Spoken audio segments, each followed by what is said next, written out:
James, what have I told you about leaving your shoes by the door? I just fell over them and nearly hurt myself. Dude, relax. You're fine. I'll move them next time. No, I'm done. I'm gonna set some rules in this house and you will follow them. Okay, who put you in charge? Rule 1. No shoes by the door. Or any door for that matter. Like, why are your flip-flops in the bathroom? I find them comforting to wear while I'm on the go. Gross. Rule 2. No meat in the fridge on Walt's shelf. Yeah, alright, that's fair, Ben. Rule 3. Our morning alarm can never be and will never be Crazy Frog by Axel F. Oh, come on, damn it, come on. Rule 4. No longer than 2 hours in the Hug and Scruff beanbag. Everyone in this house gets a turn. Rule 5. Only on Mondays and Tuesdays can you decide... And finally, Rule 6474, subsection F. No parrots named Bob. Alright, can I make one addition? James, of course. This is a democratic household. Okay, so Rule 6475, only one glass display cabinet for budget cards. Yeah, for sure. Absolutely. And in a similar vein, Rule 6476, James lives outside with the grubs and the maggots.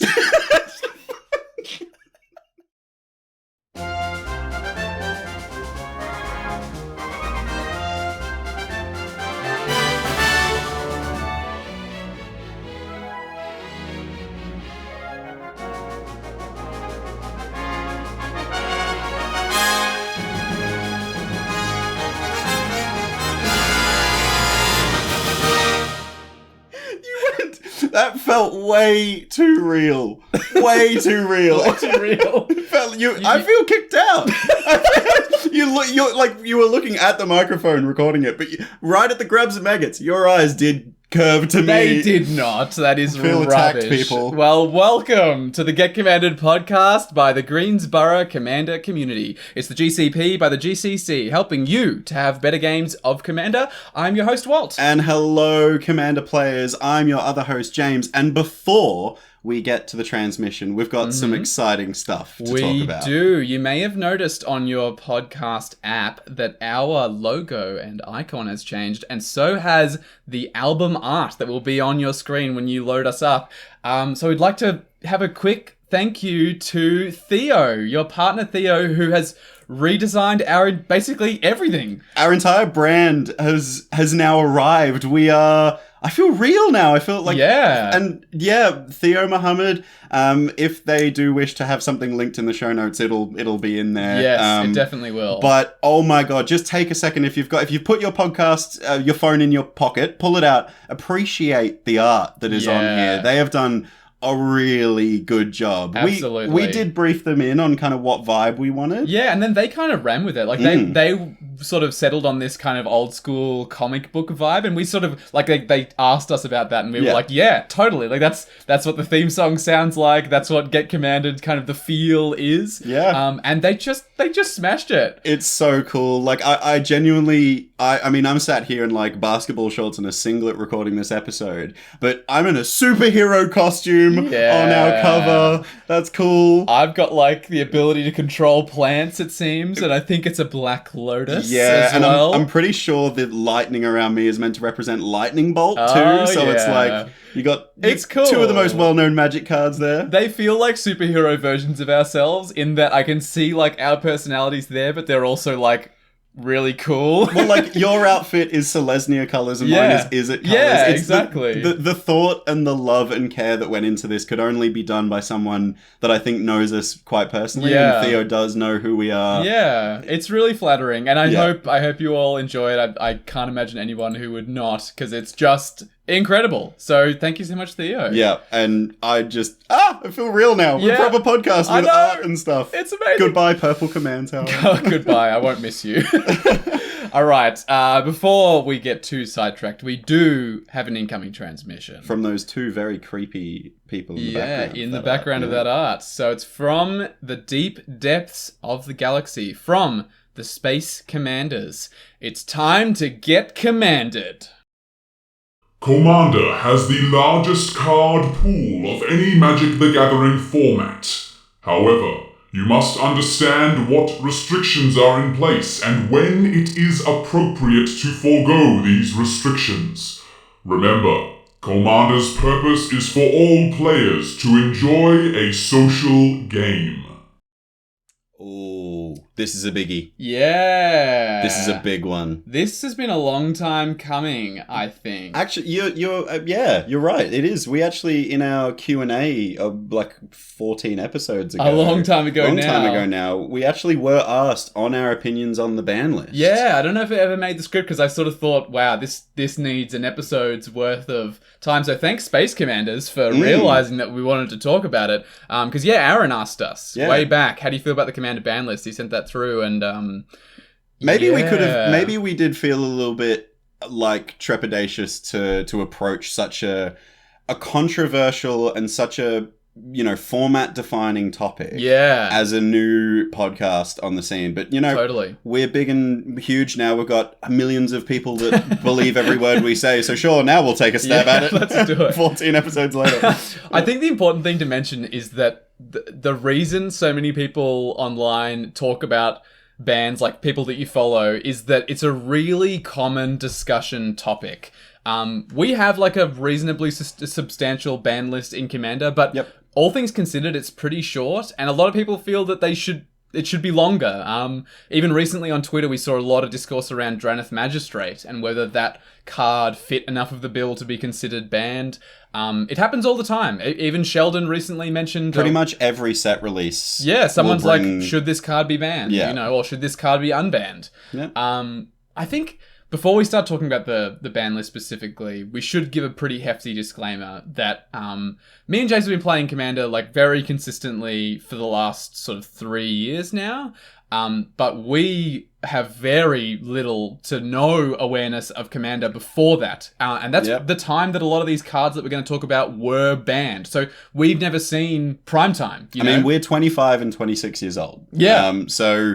yeah, we were little kids. Yeah, well, and also, like, we just weren't playing Commander. Like, 2020 was the beginning for us. And so, that's not a time that we know very much about. But I would say that because we've played so much in the last 3 years, we think we've got a pretty good understanding of the format now and what the format looks like now. And so that's kind we're very involved in Commander now. Yeah, we play it all the time. So that's going to be our focus, really. It's like, we can't comment on what Commander used to be like, but we can on what it's like right now. So that's what we're going to do. For sure. All right, well... let's start off at the quintessential question of any discussion of why are we talking about this in the first place? Sure. Why is there a ban list? Why are the cards on it banned? And I think a really good place to start is actually where Commander came from. Because once upon a time, Commander was just a free realm of... everything is okay. Do whatever the hell you want.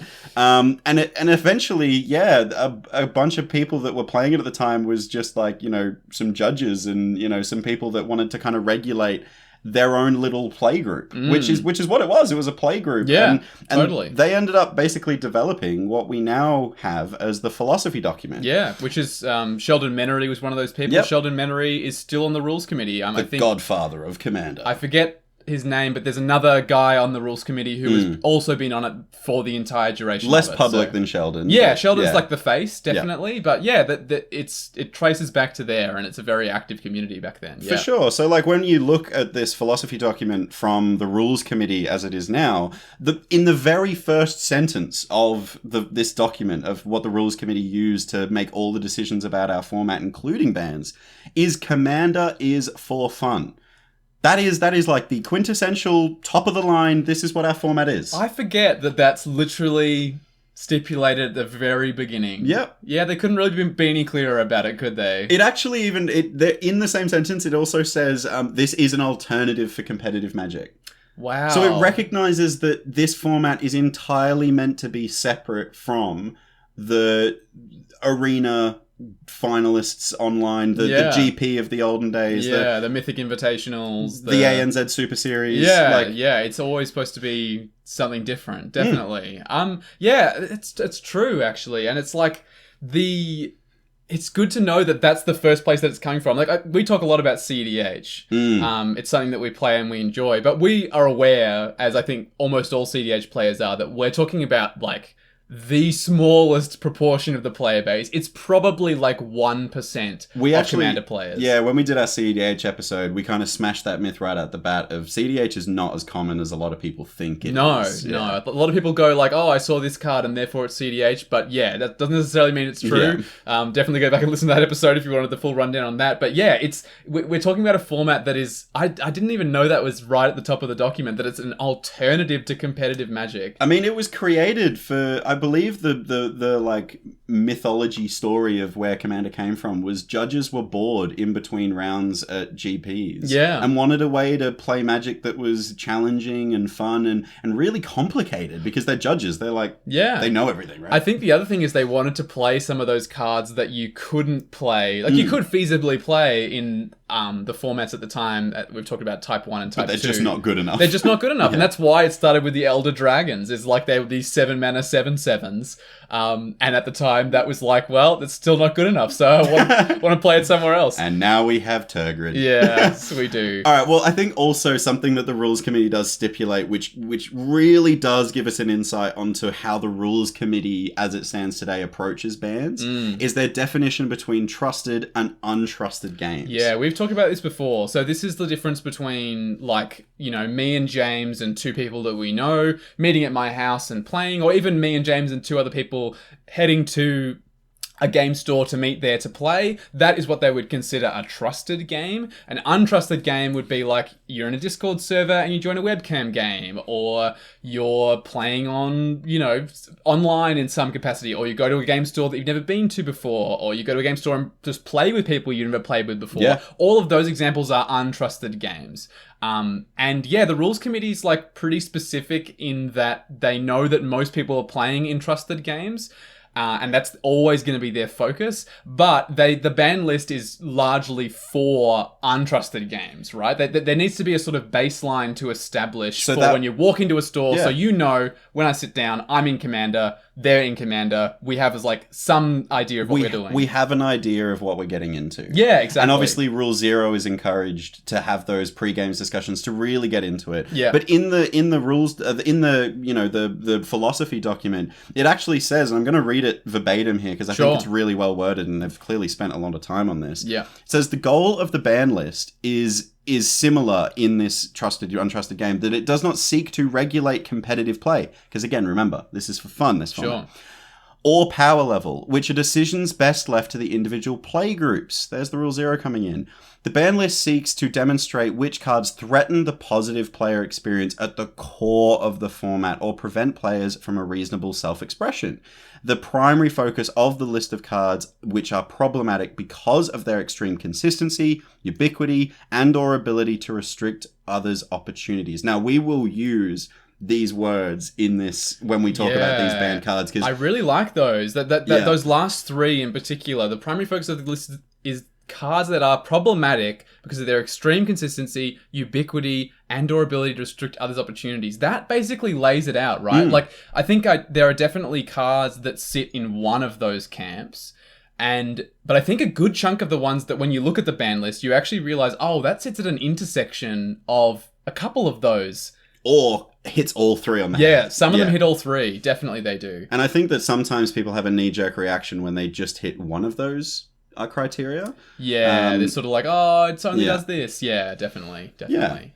But even in the ban list document, it goes on to specify that obviously the Commander card pool consists of all regulation Magic cards, which is regulation size, so none of those big promo cards and all that kind of stuff, released by Wizards of the Coast, other than those with silver borders, gold borders, or Acorn-shaped security stamps. Thanks for that, Infinity. Yeah, cool. Really appreciate that. Very cool. Very obvious place to check for a banned card. Is Space Jace cool? I don't know. Sure. Cards that are legal to play within that are accepted pre-release. The following is the official banned list of Commander banned cards. This is right at the top of when you go onto the Rules Committee website. It says the following list is the official ban list for Commander games. Yep. So they've actually given us a list of cards. The cards are not legal without prior agreement from the players in the game and may steer your playgroup to avoid other similar cards for the underlying philosophy that drives the ban list. See the format philosophy, which is what I just read earlier. Sure. So they're kind of self-referencing referencing the fact that these cards are meant to guide playgroups. They're meant to inform untrusted games of like a standard. Yep. But they do let those playgroups, those trusted games, really discuss whether or not you can unban a card for a game or ban a card for a game. And we're going to go through... we're pretty much going to talk about all the cards. Yeah, we've sort of broken it down and then talked about it from there. But definitely you can ban and unban cards in that really crucial Rule 0 conversation. But also importantly, what was mentioned there is that Commander is unlike a lot of formats, because like a format like Modern specifies like the cards that are legal by default sit within this time frame, from this set to this set. Commander just says if it's not silver border, gold border, or acorn stamped, it is legal unless we tell you otherwise in this document. Yeah. So that is a huge pool of cards. That is every card that has been printed between now and the beginning of Magic's history, with the exception of, it's like 50 cards, 60 cards that are banned in Commander. With a list of specific, like, you know, gold, silver bordered, those ones, with silver border, which is like obvious, they're obviously not legal. But like, we're still talking about every single set, you know, Innistrad, like... Midnight Hunt, Neo Kamigawa, like all of these sets are legal. So yeah, it's a huge pool of cards. And honestly, all things considered, our ban list is pretty short when you keep in mind how huge it could be given the massive amount of cards that are legal in the format. Yeah, and look, I'm not sure if you've seen it recently, but Tellurian Community College, the professor's channel, actually had a really good video with Sheldon recently about how... Is this the interview that he did? Yeah, I do remember this. I think it's called the Untitled Podcast or the Untitled Magic Podcast. Yeah, that sounds right. Yeah. The unique quirky thing is no one wears shoes and has funky socks. Yeah, that's the cute thing in the video. It's a fun vibe. Yeah, it's good. And Sheldon really goes through with Professor. And Professor, like, properly grills him. Like, you know, really asks questions that the community are asking when they're sat in a game store questioning why the rules committee would make these decisions. And Sheldon lays out a really good... in my opinion, a really well thought out response to all of these questions. And I think it all comes back down to what we just said earlier, that is stipulated in their philosophy document, that the ban list is to guide, it's to have these trusted playgroups discuss, but untrusted playgroups set a standard for. Yeah. And I think it's really consistent in how many of these questions can be answered by just reverting to that answer. Yeah, that's kind of the default position, right? It's like, it's a community format where we sort of decide how we want to play and what we agree to. Definitely. Do you think it's important that we kind of, because we obviously have a local community, we actually, you know, we run a non-for-profit around the Commander format with events and content. This podcast was born out of that community. And the community is a lot larger than what I would consider a playgroup. Like, I love all of our members of our community, but not all of them are in like my playgroup, for example. No, definitely. There's members of our community I've never played with before because that's how big it is. Yeah, definitely. I think I see where you're going with this, which is that when you're talking about banning and unbanning cards in a play group, it's quite an easy discussion. It's, you know, you're sitting down with 8 of you. 4 people, 8 people, 6 people, whatever. And that's how you decide what kind of games you want to play in. And what kind of cards you might want to ban or unban. But when you start talking about larger communities, like the one that we are a part of, like a group of people who play at a game store that could be 50, 60, 100 people, it's much more difficult to ban cards across that whole group of people. Yeah. Because it's just it's a prohibitive step, right? For someone who comes into that store. Like, they're already trying to learn the rules of Commander and what's banned, and they're being told like, oh, actually, you can't play that here. It's not really a step that I think we should add in general. We should instead sort of steer people towards what they should play. And that is what the rules document says as well. It says it multiple times. It says, use these cards as a bit of a yardstick of what kind of things we recommend. Yeah, 100%. And I think the same goes for like local game stores. I remember there was a big discussion. This was before precons were a thing. Yeah. Keep in mind that there was a call in our local game store for Sol Ring, and like when Arcane Signet came out in those precons brawl decks, everyone was like, nah, we need to ban Sol Ring and Arcane Signet. Yeah. If we did, that would have just been so confusing now when there's like 5 precons every 2 months. All of them have Sol Ring and Arcane Signet. That's true. Like, okay, you buy a precon off the shelf in the game store, but when you sit down with the local players, you can't play them. Like, do you know what I mean? And I think that's a recent To be honest, I think if Sol Ring hadn't been printed in precons, it maybe would be banned by now, because it is just crazy powerful. Yeah. But the fact that it's been printed in precons does mean, I completely agree with you, that we should never be selling people precons and then going, actually, that's not a precon. You now need to go to the store single binder and get a Thought Vessel, because you can't run that. Yeah, think about how controversial it was when they printed that precon where they had 2 Nisses in it. So technically it was not a legal precon. Out of the box, you had to go and buy a basic forest and substitute your Nissa for a basic forest. That is not an experience we want people to have when they play Commander. So Wild. It's a good thing that we don't have that problem. All right. Okay. So premise over. We now understand why there is a ban list. Should we actually start talking about what's on it? Let's do it. I think we've broken it down into a few sections, and I hope the Space Commanders are okay with that. The first one is cards that I think are banned for simple reasons. It's not particularly complicated of a reason as to why it's banned. It's kind of obvious once you hear about it. So we're going to try and skim through this because this is the kind of boring bit. Like, most people know why these cards are banned. So for gameplay reasons, cards like Falling Star and Chaos Orb that they're really old cards. They require you to like throw them onto the playmat or flip them onto the playmat. It's not a mechanic that Magic the Gathering should even have in it at all. I'm glad it's not legal in Commander because it's kind of stupid. Yeah, and outside of the unsets, the silver bordered or acorn stamped sets, these cards I think were printed at the time for a bit of an interesting, fun way to add some spice before they knew just how awkward it was going to be. Yeah. And also, like, you got to take into account some people might not be able to perform that action. Playing a card that you have to throw at a table can't be played online. Yeah. It doesn't work. It's just kind of obvious, right? Like, these are cards that should not be legal in Commander. In a similar vein, Shahrazad, I'm probably pronouncing that wrong because I think it's probably coming from Arabic or something, but Shahrazad starts a sub game of your game that you're playing. So I think it literally says something along the lines of you set aside the game that you're currently playing, like the game you're currently playing, and start a new one. I think it says sub game. I'm pretty sure, something stupid. Wild. So basically, then what happens with Shahrazad is whoever wins that game, the loser of that game like loses half their life total or something. And then you go back to the real game. And then you go back to the real one. It's stupid. Nobody should be doing this in Commander, and I'm glad that we don't have to. Could you imagine if that was played in Commander? It's banned everywhere. Terrible. I don't think there's any formats where Shahrazad is legal. So unless you want to play a kitchen table with a reserve list card. If you want to play 9 hours worth of Commander, sure, go for it. Otherwise, no thank you, please. Well, there are 2 other things that are pretty obviously banned in Commander, and they're 2 game mechanics that are banned completely. Like, if the card references these game mechanics, can't play them. Yep. And those game mechanics are anti and conspiracy. So there's some pretty like obvious reasons to most why these are banned, but some of them might not be too obvious.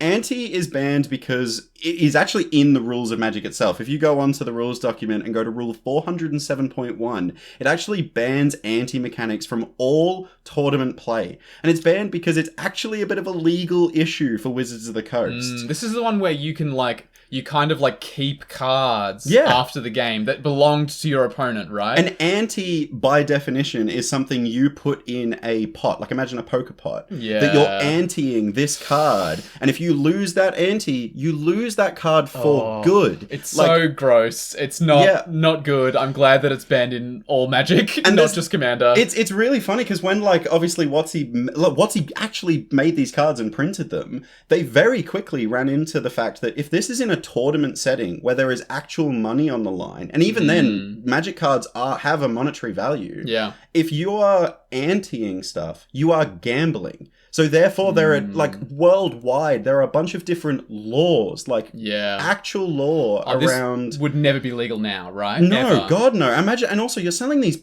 packs to kids. Yeah. Like, you know what I mean? The game we play is officially 12 plus. So that should absolutely not be a part of the game, and I'm glad it's not. So it's in the rules, it's banned. The other one is conspiracy. Now, this is a bit of a weirder one because conspiracy actually references the command zone in its rules text. That's right. They actually are cards that sit in the command zone specifically. Correct. And weird. It's bizarre. And if you're interested in the rules, it's a variant format rule in draft specifically. So it's a limited pool rule format. It's at rule 314.1. You've done your research. All this, I'm really interested in this stuff. Yeah. But you go onto the show notes and have a read through the rules if you're interested. But there is a plethora of reasons why these cards are banned.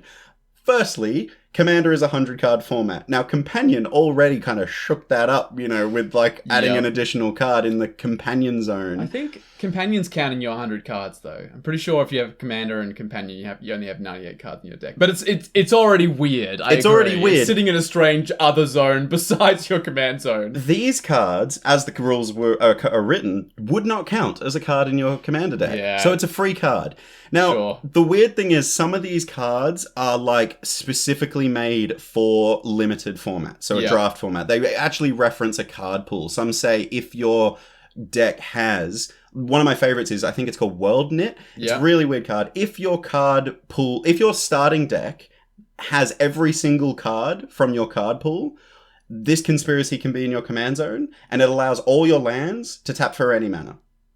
Wow, that's wild. Imagine playing a draft and just being like, right, everything I draft, because I've got World Knit, I'm just going to make this 70-card deck. That's wild. Yeah, so these would result in really, really good limited games. It's a really cool draft environment. I think the conspiracy sets were really popular. They were really fun to draft. I've heard really good things. Yeah, definitely. But yeah, a mechanic like that is literally explicitly saying your card pool. The cards you pulled in your draft are the cards I'm referring to here. Commander doesn't have that. Yeah, exactly. And then, if they said all the card pool that's legal for you to play, you would be playing a infinitely large Commander deck. Every card that has been printed. But then there are some cards that you go, okay, that doesn't work in Commander because you don't have a limited card pool. What about the other conspiracies?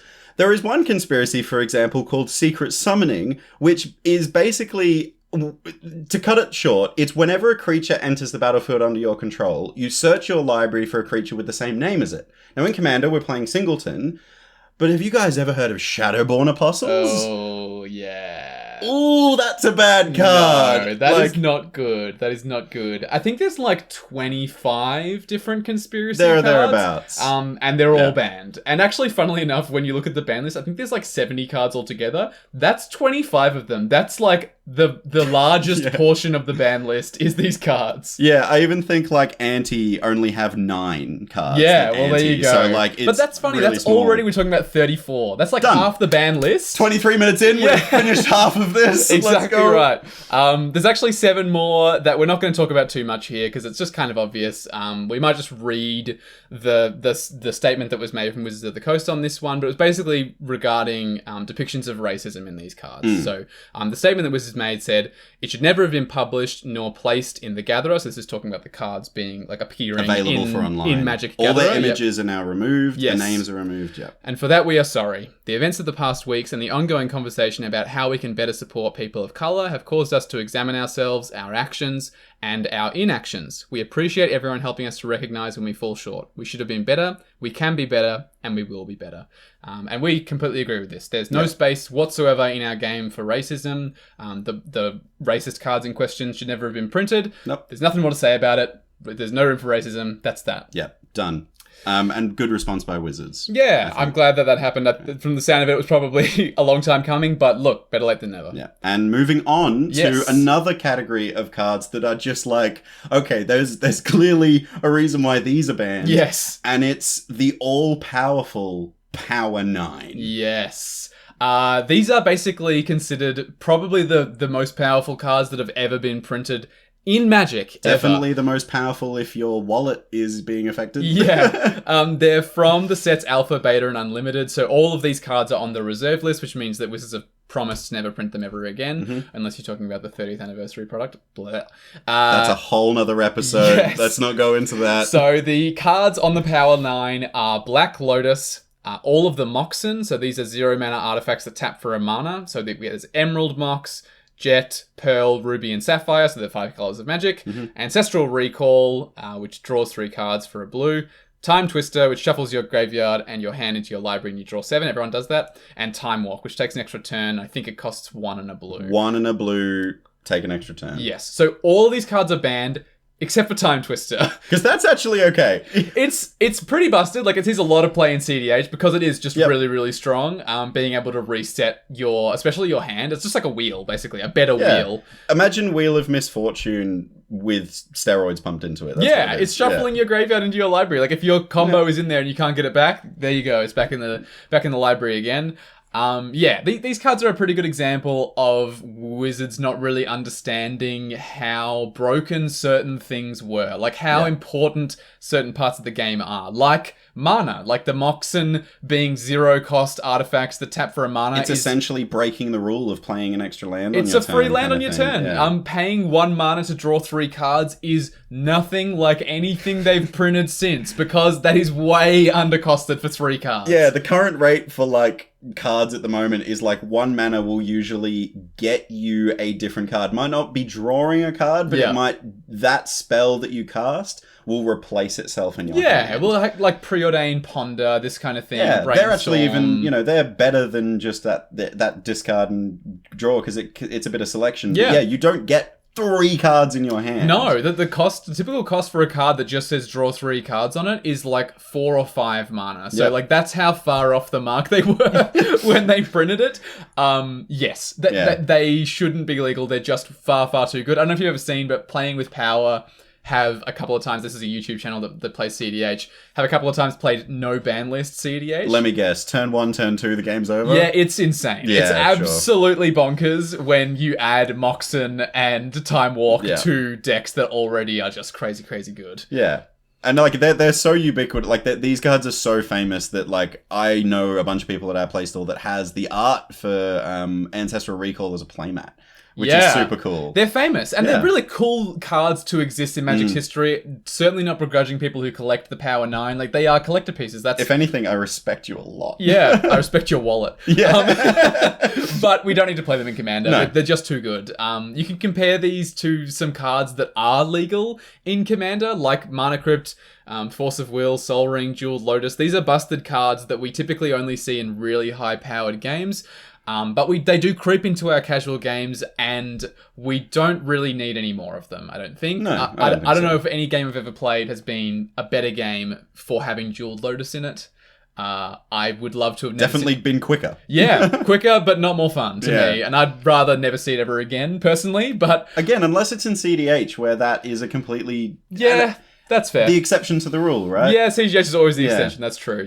But yeah, I don't think we need any more of those things. So yeah, everyone at R&D, Gavin, listen, please. No more. No more. I will actually give a bit of an alternate kind of... I mean, it's a separate format, but it's a different approach on how to ban and limit these cards, specifically the Power 9. Okay. And it's 7-point Highlander, or if you will, Australian Highlander. Yeah, which is usually called that by people who are not Australian. Yes. Over here we just call it 7-point, but yes, when you're in the States, people go, oh, Australian Highlander, and you're like, yeah. Now, my first experience with 7-point was when I went to the Gold Coast on a bit of a holiday to see my sister. And Queensland. And I went to, it's like a, if you're overseas listening to this podcast, it's where you want to go on holiday. It's kind of like the Miami of Australia, if you will. Very similar, actually. Yeah. Very similar. However, they have lockout laws. Stupid. Anyway, I went to this local game store and I brought a couple of Commander decks, and one of them was my Niv Mizzet Perun deck. Not quite CEDH at the time. But sort of high-powered at the time, wasn't it? Very high-powered. Anyway, they actually had an event on that night that was 7-point, and I said, I only brought Commander decks, maybe I'll go home. And someone actually said, maybe we can actually make a 7-point deck out of your Commander deck. Do you want to see if I can help you do it? And he helped me do it, and essentially how 7-point works is that everything is legal. Right? Yep. Okay, so good start. Great start. But you have 7 points that you're allowed to use to buy specific cards from a set list that cost different amounts of points. Yeah. So, for example, on this ban list, there are all these cards that we've already mentioned, like the Power 9, are on it. And some of the cards, cost you 5 points. So, for example, 7 points is actually required to use all the Moxen, like one of the Moxen. All those points, they're used 3 points. Yes. Time Walk and Ancestral Recall are actually worth 5 points each. So if you want to play those in your deck, you have to spend 5 of your 7 points just to play Ancestral Recall You or only Time have Warp. 2 left for the rest of your deck. Yep. Exactly. So Black Lotus is worth 4 for reference. Sure. That's the one that sacks for 3 mana. But there are even some cards that are not on the Commander ban list that are actually on this list. Right, they have points associated with Yeah, them. which actually might give us a bit of insight into what we want to ban in Commander or what we might look at. So, interesting. So what gets points but's not banned? well, one of the ones that I remember being on that list was Oko, Thief of Crowns, because when I went up, it was around the Eldraine time. Interesting. So that's the one that, turns anything into an elk. The key thing here for Commander is that it turns your Commander into an elk. It doesn't, like, put an aura on it or anything like that. Your Commander is just an elk until it dies or is exiled. But, like, a really common card in our format is Underworld Breach. Right, Yeah, that's 3 points. That sees a lot of play in CDH. I completely understand that being... Yeah, but even having in some points. casual decks, like if you're playing like a pretty blitzy kind of style deck. Yeah, I've definitely seen it before. Snapcaster Mage, a staple in lots of different formats, that's worth 1 point. Interesting.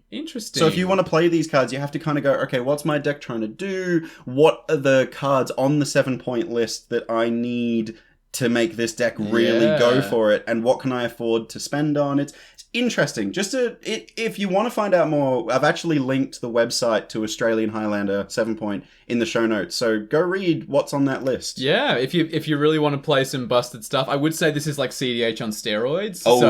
Like, don't go in expecting it to be like casual Commander. It will be like CDH, like playing Modern or, a busted format.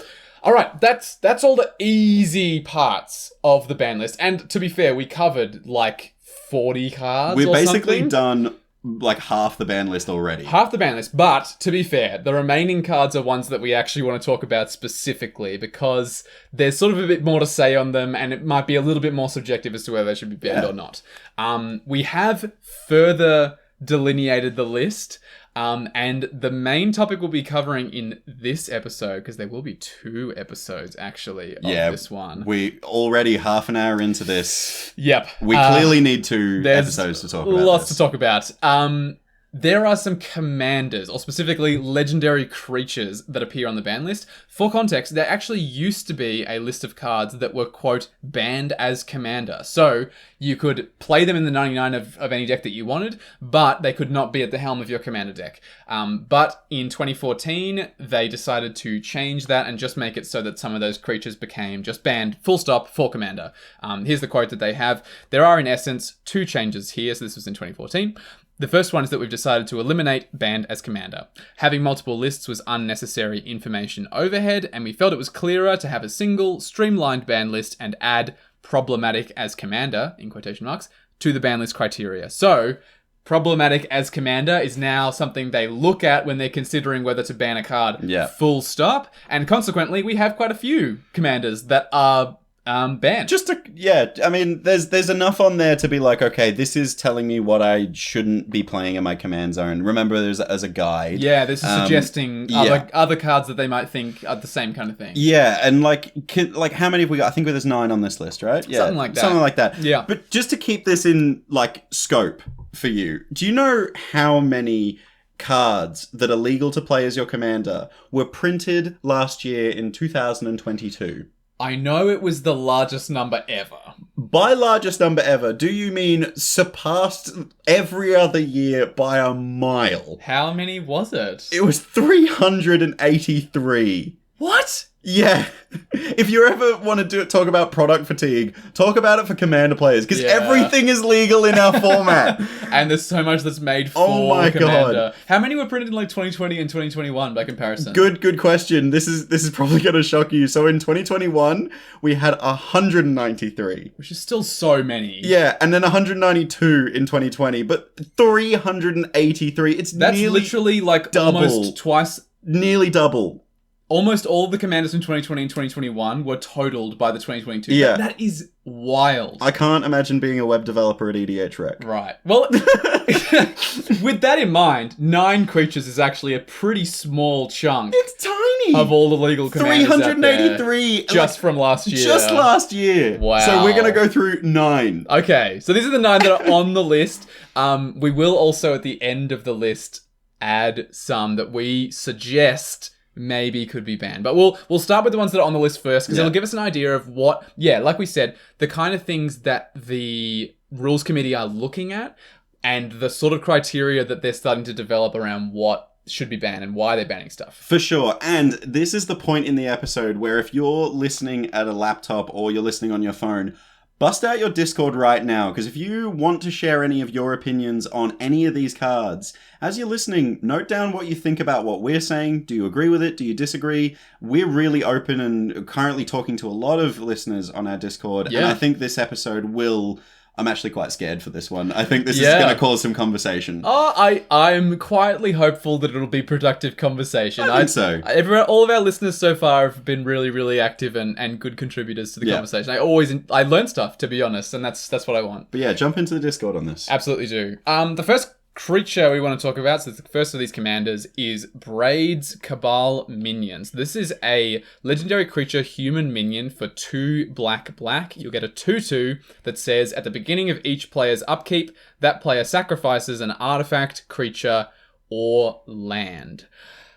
What do we think of this one? Okay, my immediate thoughts is I can see why it's banned almost immediately, because every commander player has been forced to sacrifice something, and it feels bad. Forcing you to do something that you don't want to do, even if you just say that, like, I'm going to force you to do something you don't like to do. It feels gross, It does feel gross. I think that this one is kind of like not as scary as it probably is anymore, because there's a lot of ways to deal with creatures, you know. There are a lot of ways to deal with creatures. To be honest, I had the same initial thought. I was like, sacking one thing a turn is not so bad. The thing that I realized about it is it says sacrifices an artifact, creature, or land. So if you don't have a creature, you're sacrificing a land. And the other important thing, you could turbo this out on turn 1.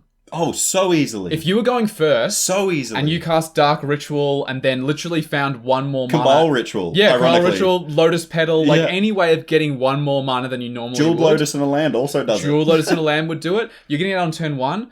On the next player's first turn... I mean... To be fair, in that turn they can't sacrifice anything, so they don't. But every subsequent turn they're sacrificing a land. Yeah. They might not ever get the mana to cast a removal spell to get rid of Braids. Yeah. So the Braids player might sit there and just pass around the table and watch them die of misery as they swing for 2 and kill them with commander damage. That, I think, is a pretty terrible idea. Because, if you turbo this out on turn 1... and players can't, again, ramp out removal or turbo out a removal spell. Yeah. It is just, okay, well, when it gets back to my turn, I'm playing Braids. I sack the land I played. Yeah. And then play another land.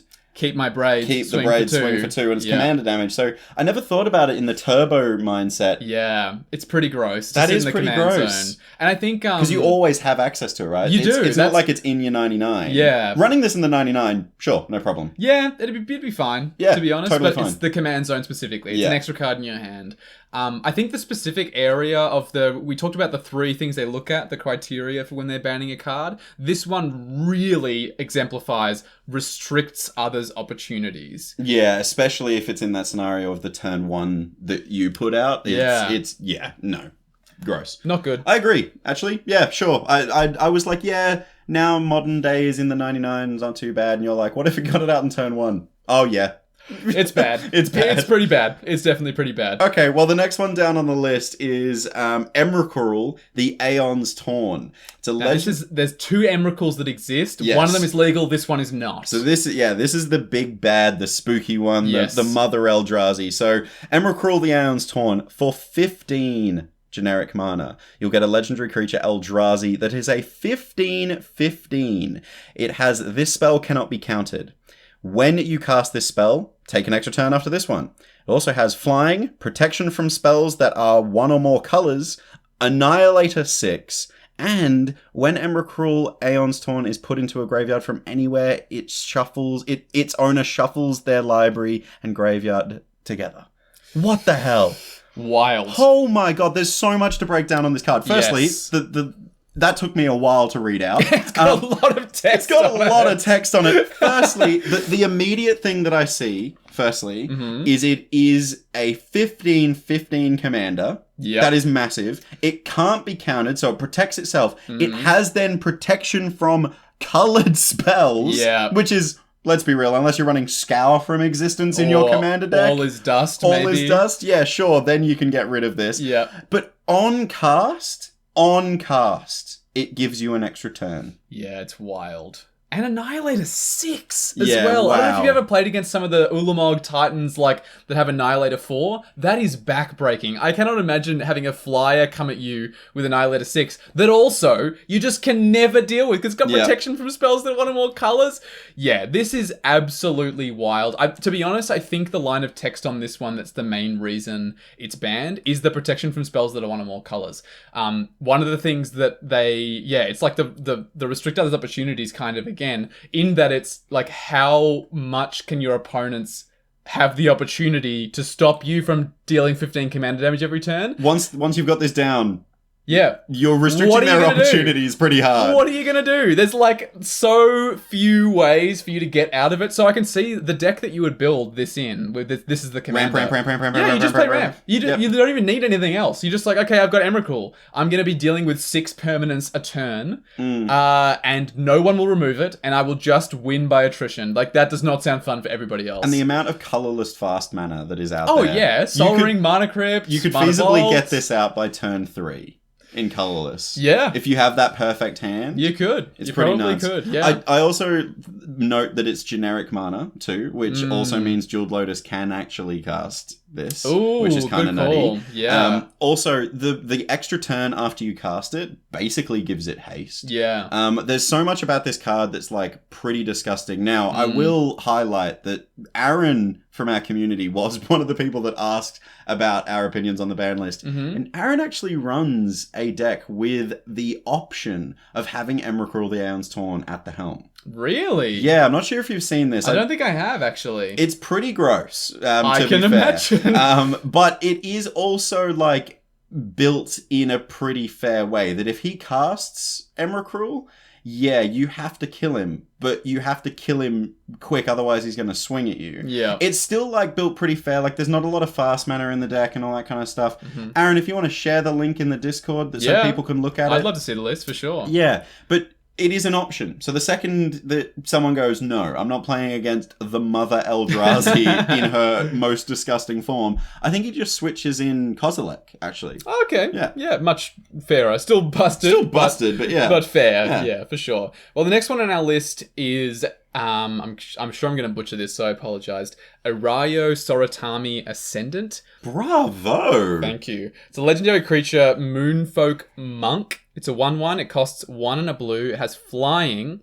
And whenever the 4th spell of a turn is cast, flip Arayo Soratami Ascendant. It flips into a legendary enchantment that says, whenever an opponent casts their first spell each turn, counter that spell. Alright. Yeah. This is pretty disgusting. It is pretty disgusting. It's also a 2-drop, which is like... really cheap. Like, think about Kinnan, you know? Like, 2-drop commanders, or Thrasios. Like, having early commanders is inherently busted. Rogue Rack.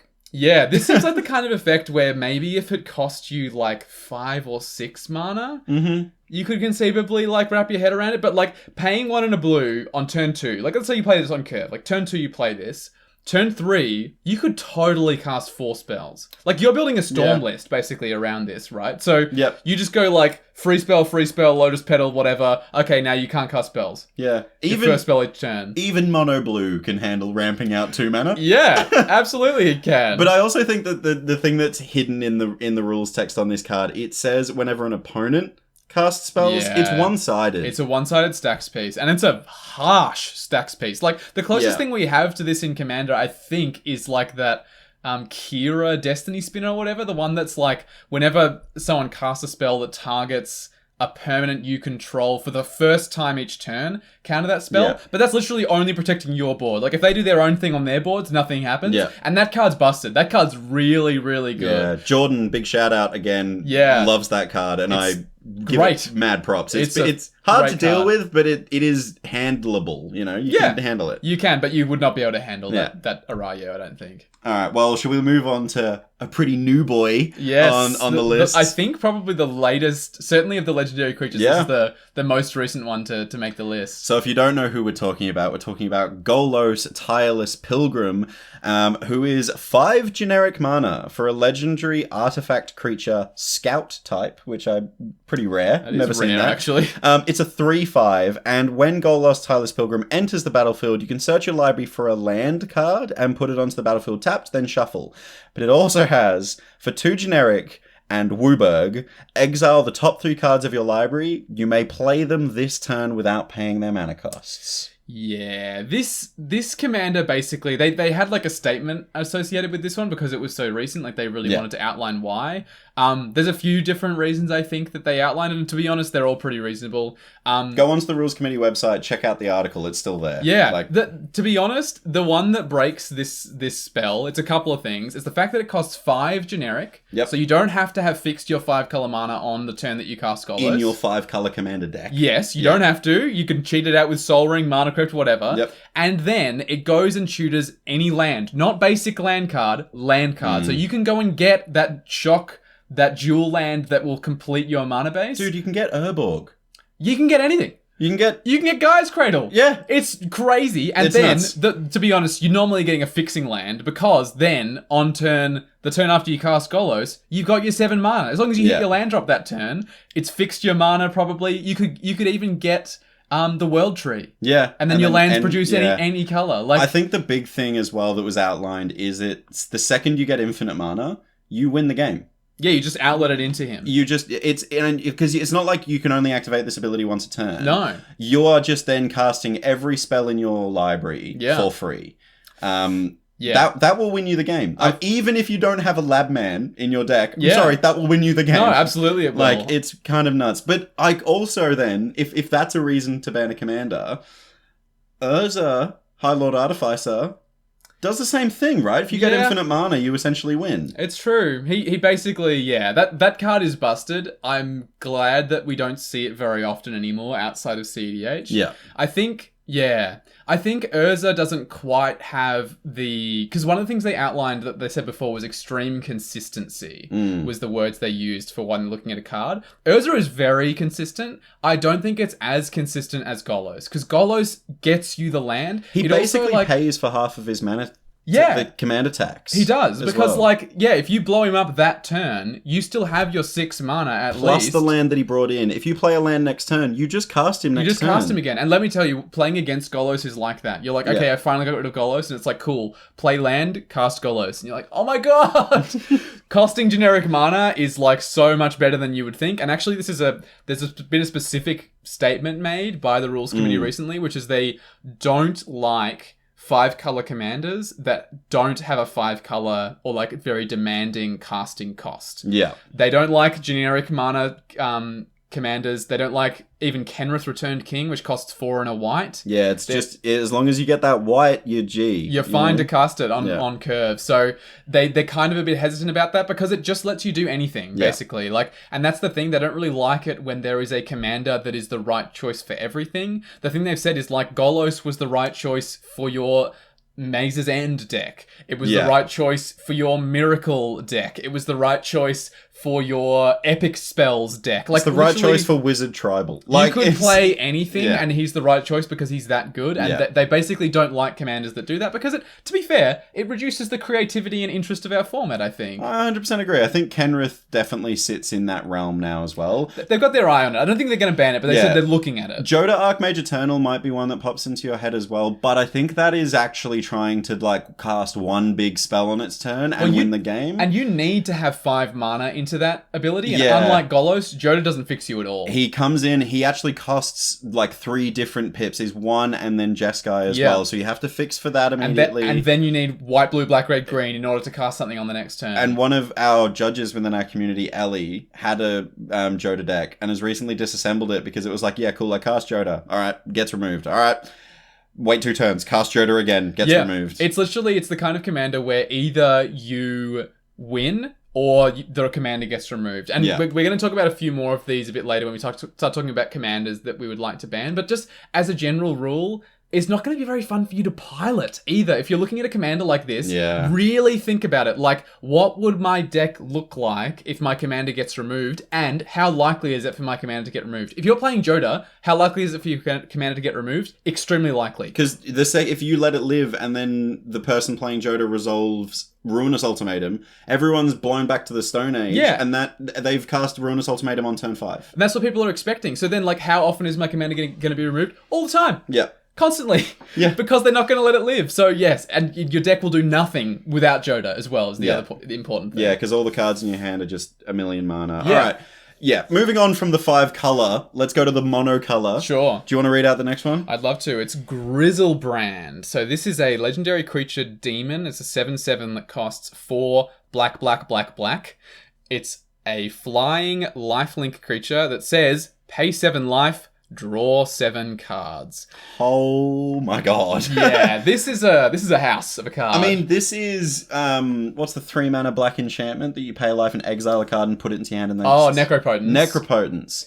Same rate as Necropotence, and we know how insane Necropotence is. Well, and Necropotence, you don't see the cards till your end step. That's this true. This gives you cards straight away. Yeah. And it sits in your command zone. And it's also instant speed activation. Yeah. You can... Oh my... Okay, a lot to unpack. Yes. I think like the main thing here to take away, and it's something that you really learn specifically in Commander, is paying life for effects when you start with 40 life is trivial. You will do it all the time. There are many cards we play frequently that pay life, and we don't even think about it because they're that good. Sylvan Library, Phyrexian Arena. Like, paying life when you have 40 of it is totally feasible. And also, he has lifelink. He'll gain you that 7 life back with a swing anyway. He does too! He swings for 7, gains you 7, you pay 7, you draw 7. Congrats, you're still on 40. God, you can even just commander damage. He's like an Elder Dragon. He kills 3 you in hits. 3 turns. Yep. And he's gaining 7. Yeah, it's crazy. It's very rarely a good idea for a card to be legal in Commander where there's no cap on the amount of life you can pay. When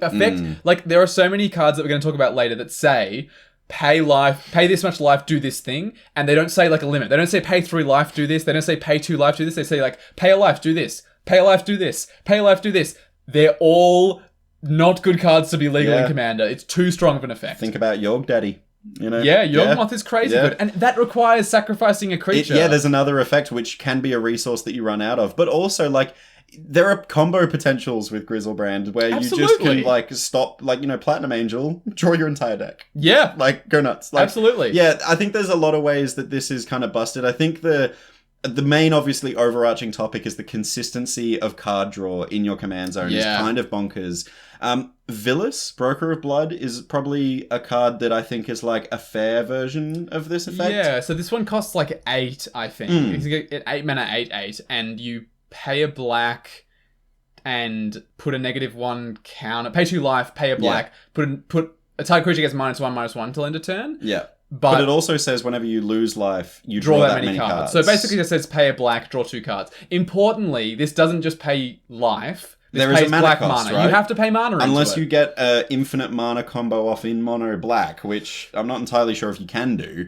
I'm sure there'd be a way to draw your deck with Villas, but like at that point, you've paid 8 mana for your commander, and you probably have infinite mana. Like, you deserve to win anyway. Yeah, in mono black, yeah. But like the fact that has a resource element other than life total is a really key thing. 1 black mana changes that card from being pay 2 life to just draw your deck over and over again until you find your win, to how much mana have you got to spend on this? You need to think about your turn, you need to sequence this correctly. Lots of nuance to Villas. I think for sure. And yeah, Grizzlebrand is just way too efficient, especially in the command zone. I think it's worth mentioning that there's a very, very similar card that is not in the command zone that is also banned called Yawgmoth's Bargain. This is a 6 mana enchantment that just says pay a life, draw a card. That's crazy. I think you have to skip your draw step as well. Yeah, but you're paying a life. You're paying a life to draw a card. And that's a 6 mana enchantment, and that one's not even in your command zone, and that's banned. So that shows you how bad Grizzlebrand is, because that's in your command zone, the ability to do that. Alright, okay, we've done a couple of commanders, but I want to stretch my legs. We're nearly an hour into this episode, so shall we take, I'm going to do it this time, a thrifty interlude. Let's still can't do it as good as you. No, I mean, you're not me. Yeah. You don't have my exact Just voice. don't have the quirks. Yes, there's lots to talk about. Obviously, we've got a few more banned commanders, some commanders we think about banning ourselves. But yeah, let's hear about a little thrifty card. Do you want to read this card out before I do my weird zany ad for you? I'd love to. This And card listeners at home. This card does what I love, and it responds and counters stuff. So here it Sure. is. This week's thrifty interlude card is Siren Stormcaller. For just a blue, you'll get a creature, Siren Pirate Wizard that's a 1/1 with flying. And you can also pay a blue and sacrifice Siren Stormcaller to counter target spell or ability that targets you or a creature you control. Ever wanted a friend, but without the mutual respect and love? Me neither, but you're gonna have one anyway. He'll do absolutely anything for you, and he expects nothing in return except that he dies, please. Worried about being struck by lightning? Eaten by a shark? Turned into slime? Please allow this little weirdo to do that instead. It's exactly like Speed featuring Keanu Reeves, except the bus is a salamander. You're a wizard in the salamander's way, and Keanu is murdered by a salamander in the first 90 seconds of the film. Get passionate!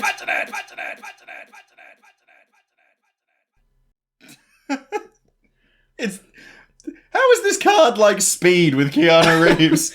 Sometimes I just say something and then go, okay, now I have to like backwards justify the fact that I've said that. Look, the card is good. That car salesman has so many things to say about that card, yet that car salesman decides to make some weird jump to Speed featuring Keanu. So what the hell? I don't even know what I was thinking. Oh. Okay, well, look, if you want to read these text posts as they come out, you can see them on Discord. There's a channel called Thrifty Thursdays where I post every Thursday. The Discord is in the show notes. You can also see me bring some of these zany monologues/dialogues to life in video form over on TikTok at G_Commander Community. So chuck us a follow on there to see them as they come out. Yeah, and just another big push for our Discord. It's wild how much stuff is going on in there. There are people coming in from all over different communities around the world now. Yeah. We got some people jumping in that are like CDH kind of experts. All the guys from that Dockside debacle I played that we've are got in there now. a whole bunch of new players. We've also been playing a lot of games on Spell Table, so Yep. if that's something that jumps out at you,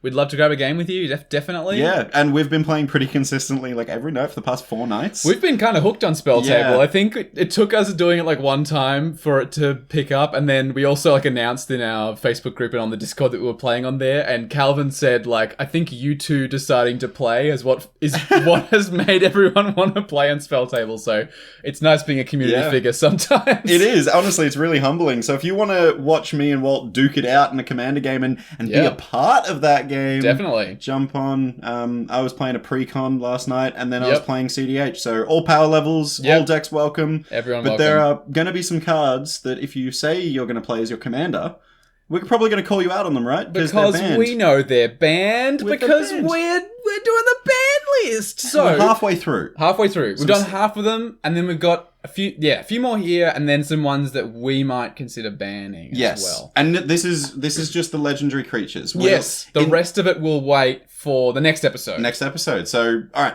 Let's continue down the list. Let's get straight into it. All right, next one on the list is Iona, Shield of Emeria. For 6 white, you get a legendary creature, Angel, that is a 7/7 with flying. And this is the busted bit that made me stop reading for a hot second. That says, Iona, Shield of Emeria. When it enters the battlefield, you choose a color.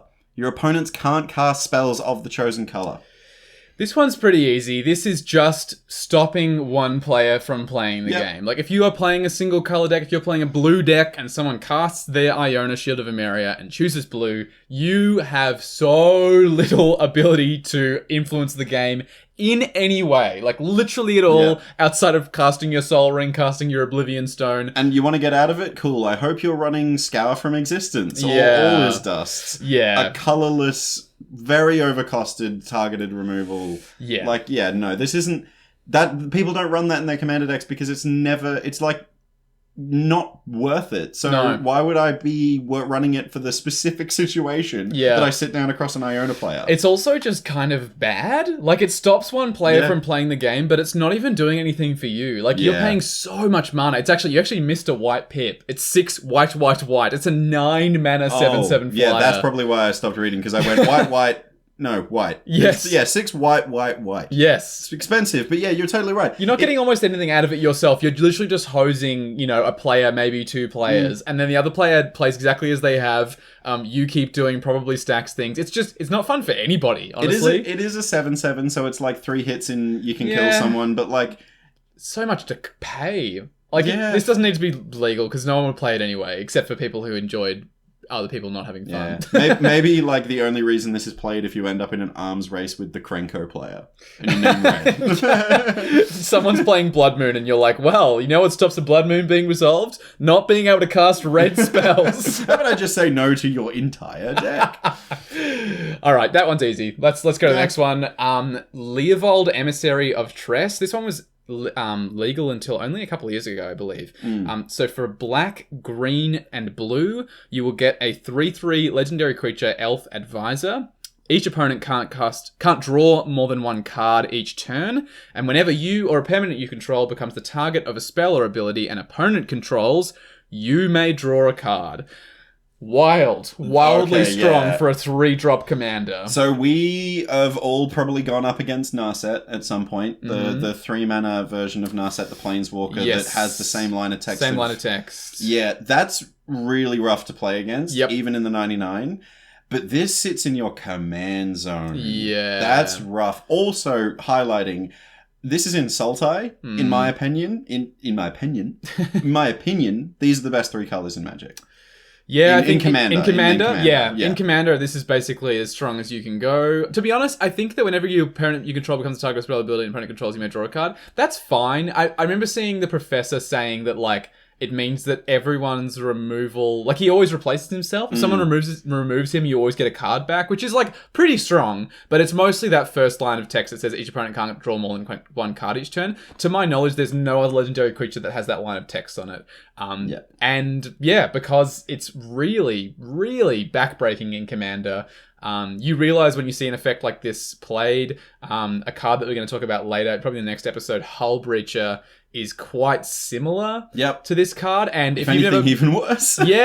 Probably is worse, but does not sit in your command zone, which is something, but is also banned. So they're aware that drawing cards is pretty integral to playing Commander. To every deck, to every single deck. Every deck wants to draw cards, and this just says, okay, all 3 of my opponents, because it is one-sided. It says opponents can't draw. So it just says, okay, all my opponents... I'm going to do the one essential thing that needs to happen in Commander to get a good game. You can't do that. And importantly, this will be very broken immediately with a wheel effect. If you cast something... And you're in blue, which if you're in blue, you can cast Windfall. Everyone discards their hand, and if someone has 9 cards in hand, that's how many you'll draw.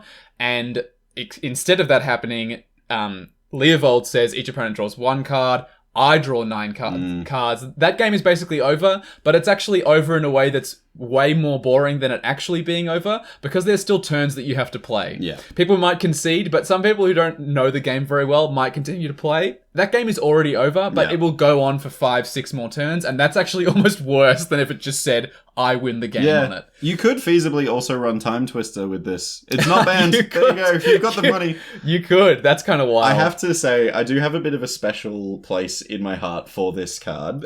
Because of a gift you got me, actually. This was a while ago that you did this. Wow. I almost forgot until you reminded me that this is the art I picked. I got you a card. I got a proxy made that's a curse, I believe. An aura curse. Aura curse that costs 0 mana. And enchanted player is your friend, I think it says. I think it says something along the lines of when it ETBs, discuss the terms of your alliance or something like that. You and target player have an alliance or something, and then if at any point the players do not want to be in an alliance anymore, the alliance sacrifice this curse. What I'll do is I'll take a photo of it and I'll put it in the Discord for those that are curious. But it is the joke that Walt was trying to make is that I am very political in Commander games. Yes, he loves making a deal. And I used to bring it to the game store, but I want to protect it. So it's in a top loader now and it sits on my desk. It's protected. Cute. The reason we mentioned it now is that Leovold, Emissary of Trest, he was the art I went for, because the art on the main printing of this card is him trying to shake hands with you, over the desk. And it's very, in first person, you're sat across from you him. are shaking hands with Leovold. It works very well for the card. It's really cool. Special place in my heart for this one. And... with the next one, because this sweet little otter prince didn't even see the light of day. No, this was the only card I think that was banned before it was printed. Yeah. Yep. I love this little guy. I remember when he was spoiled, I got freaking so excited because it goes in pretty much all my decks. It's very cute as well. So, if you haven't guessed it already, the next creature that can be your commander that is banned is Lutri, the Spell Chaser, which is a legendary creature elemental otter, which is just adorable. It is. Very cute art too. Yeah, adorable. It used to be my desktop wallpaper. I remember. Yeah. It's really cool art, actually, yeah. It costs 1 and hybrid is it. It also has companion. And if you don't know the companion rules, just as a reminder, if this card is your chosen companion, you may put it into your hand from outside the game for 3 generic mana at any time you could cast a sorcery. Now, the rule around this companion requirement is that each non-land card in your starting deck has a different name. The card has flash, and it also has, when it enters the battlefield, if you cast it, copy target instant sorcery spell you control. You may choose new targets for a copy. Now, it's a 3/2, but that ain't relevant. No. If you know another 3-mana card that's mono-red that has that exact same line of text on it, you know why this card is banned. Yeah. Immediately. Dualcaster Mage is a really, really, really strong commander card. It sees a lot of play, and this is a Dualcaster Mage that doesn't even have to be your commander. It can sit in the companion zone, and the requirement of each non-land card in your starting deck having a different name, all commander decks do that unless they're playing Shadowborn Apostles. So that is trivial. Yeah. Every card that can play blue-red would basically... Like, imagine the scenario where this is legal. Every deck that is playing blue-red has this in the companion zone. Unless they're playing Persistent Petitioners or Shadowborn Apostles. Yeah, like but otherwise there's no reason not to play it. It is a free Dualcaster Mage. An additional cast. It's your 101st card. It's an additional card. I think your companion counts towards your 100 cards. I'm Does pretty it? sure. Because I think I've... Oh, maybe that was around the rules Because it's the same change. with partners. I think, yeah. Possibly. So it does count towards that thing, but it's also... It's like having a card in the command zone, right? It's an extra card that you always have access to at any point. Yeah. Exactly. And also, but at the time that this was banned, the companion mechanic had not been errated. At the time, your companion could just be cast from the companion zone. Yeah. That was just it. So you did not have to pay 3 generic mana to put it into your hand. All you had to do was fill the deck building restriction, and then it would just sit in your companion zone. So this was just Dualcaster Mage at any time. This is wild, and the reason why Dualcaster Mage at any time is broken is because that thing combos with a ham sandwich. Yeah. It's nuts. If you've never heard of the card Ghostly Flicker and a Dualcaster Mage go infinite mana, go infinite damage with just one other piece. Yeah. So, like a land, if you cast a Ghostly Flicker and target, and then in response to Ghostly Flicker, flash in Dualcaster Mage, when it enters the stack, you copy the Ghostly Flicker, target the Dualcaster Mage and the land, and you flicker it. And then you infinitely copy the spell that's on the stack already. Now, I did notice that Lutri actually does stipulate if you cast it as part of its rules text. It will not go infinite in the same way that Dualcaster Mage will, but it still has that insane value of just being a card that copies a spell. Yeah. For free in any commander deck. It's too good. Yeah, it's really strong. I also think this is comparable to Narumea, which is a mono blue version of it, which is legal as a commander. Sure. But I think that Lutri, in my opinion, I think it's okay. Because there's a lot of rules that have been changed around Companion, firstly. It is now harder to get into your hand.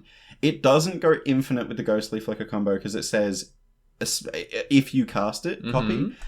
It also is only an instant or sorcery you control, which is a stipulation that Narumea has, but Dualcaster doesn't. Do you see? There's a couple of things that I actually think, okay, now Lutri isn't as bad as it was when it was announced. No. But the rules committee freaked out about it at the time. I remember Command Zone actually announcing it as an emergency broadcast almost. Totally. Around Ikoria, yeah. I think I disagree a little bit on this one. I agree that it's much fairer now that you have to pay the 3 generic mana for it, and it is definitely way fairer than Dualcaster Mage, but it is just a free card in any blue-red deck. I wouldn't like to see it personally. I'd be happy for it to stay banned. Well, but rest in peace, my sweet otter prince. May you live forever as James's wallpaper. Yeah. The next card is moving to the opposite of blue-red, where in Mono green, Rofellos Llanowar Emissary. For green, you get a 2/1 legendary creature, Elf Druid, and you can tap it to add green mana for each forest you control. This seems pretty busted to me. In a mono green deck, how likely is it that you're going to have forests? Extremely likely. Yeah, it's pretty wild, right? I think like this is similar to sort of the line of thinking we can apply of like how difficult is it for us to break this? And like literally imagine the typical play with this deck.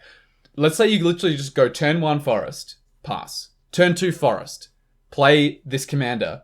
Turn 3, play forest. You have 6 mana on turn 3. Yeah, that's wild. There is no commander that does something like that. Yeah, especially on the commander. Like, there are definitely ways you can get 6 mana on turn 3. Yeah. But, like, you have to have the cards in hand. This is in your command zone. Yeah, and this literally all you require to do this is your commander and playing 3 forests, which is trivial. Yeah. Absolutely trivial.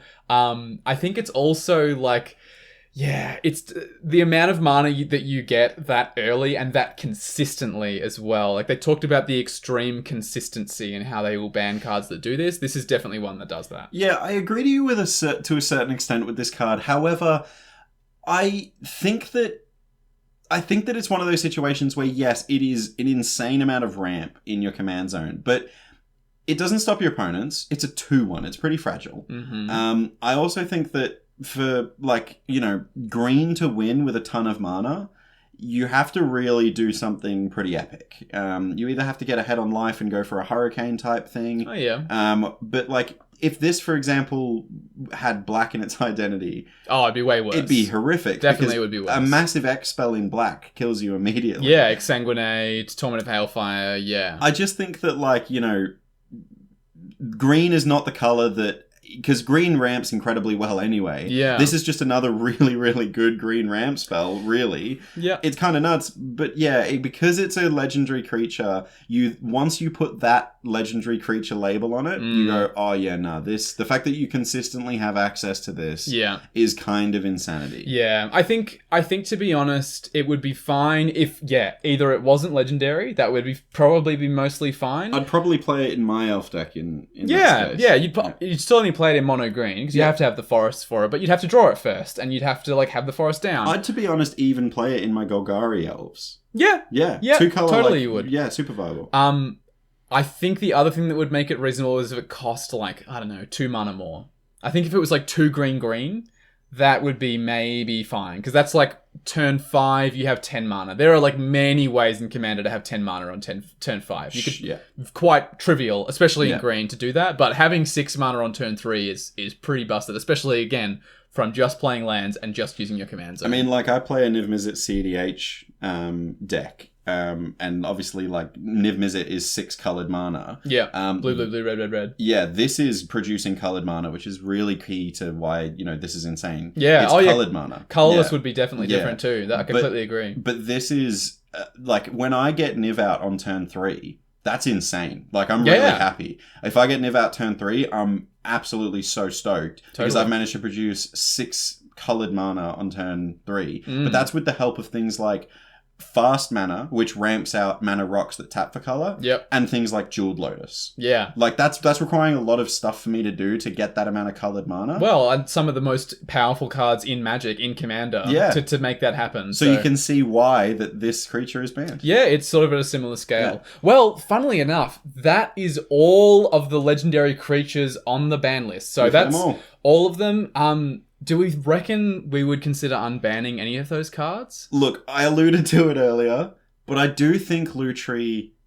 You see an argument for Lutri? I see an argument for Lutri being unbanned. The main argument that I have for it is because it only copies the spell if you cast Lutri. So it checks on ETB. You can't flicker it. You can't do anything like that. Yeah, I think the fact that it's like a free card for you, being like it's just a free additional card that you always have access to, does mean you can build strategies to go like big damage red spell, then for 3 mana cast this, and you know, like Comet Storm, for example. If you copy a Comet Storm with Lutri, it's pretty strong. That's true. But You are paying 6 for it, I guess. Exactly, and these days. the rules change with Companion where you have to put it into your hand first. Yeah. Also means that your opponents know that that's coming. It's also sorcery speed, so yeah. Exactly, you do it on your turn, and I think that the fact that you're doing it on your turn means that your opponents know what's coming. Yeah. And also, like, Loot Tree's revealed. It's not like you have Loot Tree face down in the Companion Zone. That's true. People know what they're getting in for. Yeah, you'll see Loot Tree there and you go, ooh, if we see James with 7 red mana, seven mana and red available to him, he could go Comet Storm for pretty big and then 3 with Loot Tree. Like, that's pretty nuts. But you see it going, okay, pay 3 to put it into hand, and then everyone's like, okay, right, we need to interact with this. Get ready. Yeah. That's interesting. To be honest, if I was on the rules committee, I would be open to play testing. Like, trying a game where Loot Tree is legal. Like, play my Blue-Red Wizards deck with Loot Tree in the Companion Zone and just see what it feels like. I mean, because it costs 6 now. So, yeah. It does cost 6. It only copies the thing once. It can't be flickered. It can't do the dual caster combo thing. But it does. Like, I think it could lend itself to some really interesting, like, instant wins. Sure. But I don't know. I mean, he did, like, this is the thing, we don't know. We never saw it in the format, that's exactly. True. Yeah. And I think a lot of these bans were seen in the format, and then what their effect was felt. Yeah. And then it got banned. Whereas Loot Tree was like a knee-jerk reaction from the rules committee, right? Yeah. I think, personally, I can see your argument for Loot Tree. I don't think I personally would unban any of the other commanders. There were some of them which, honestly, going into, like, thinking about this, I thought, maybe that's not so bad. Like the braids, for instance, the first one we talked about. But then you look at it in a certain way. You have to really think about, like, how would I break this? Because it's in the command zone. So you're like, okay, how would I build my deck to manipulate this? And then I was like, oh, Dark Ritual exists. And I was like, no, never mind. Yeah. We can't have braids. So that would be me. Speaking of mono black, I would like to transition into talking about some cards that I reckon there's an argument for banning. Some legendary creatures specifically.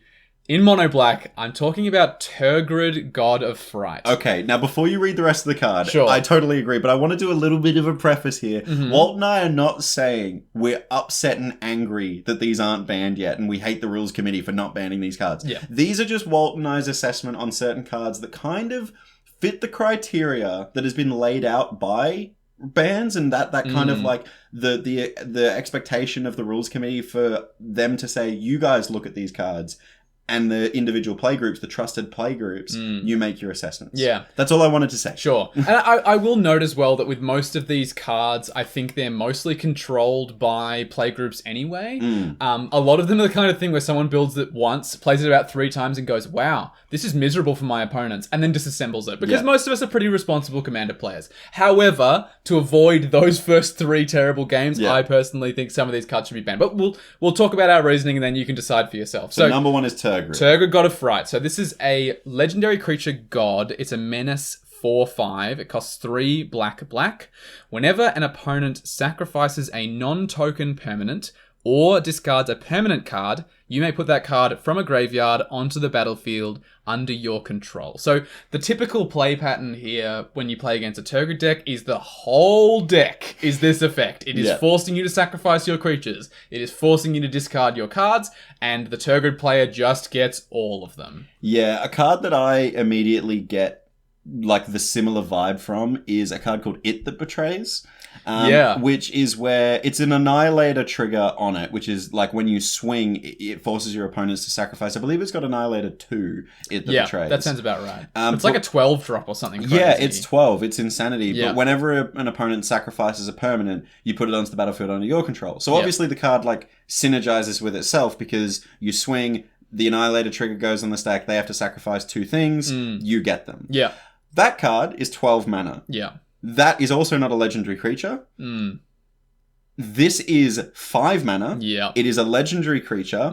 It's got a huge butt for some reason. It's 4/5. Like tough as hell. Bootylicious. Like it doesn't die to a bolt. Like no. This thing is surprisingly consistent. And you're in black. There is also a black wheel. Believe it or not, there is a wheel effect in black. Oh, there is. So I think you don't draw up to the total number of cards. You draw up to that many cards -1 or something. But yeah, you're forcing your opponents to discard everything, and all the permanents they discard everything. you get. Whereas It That Betrays is just sacrifice. It's wild. And if you've never played against this commander before, it just becomes the kind of thing where it's like, okay, I have nothing on my board. The Turgid player has everything. I think this card sits at a really awkward power level where it's not quite powerful enough to be a CDH viable commander, at least not like a tier 1 CDH commander. I could see some arguments that it, like, you could create a turbo Adnors list around it, but it's just not good enough.